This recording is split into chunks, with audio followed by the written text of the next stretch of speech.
மாத்தளையில் இடம்பெற்ற இந்த நிகழ்வில் பிரதம அதிதியாக அமைச்சர் பாட்டலி சம்பிக்க ரணவக்க கலந்து கொண்டார்.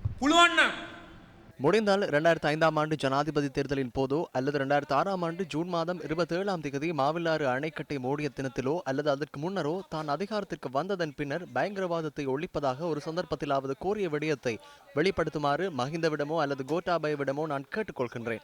எந்த ஒரு சந்தர்ப்பத்திலும் கூறவில்லை. வந்ததன் பின்னர் கலந்துரையாடுவதாகவே கூறப்பட்டது.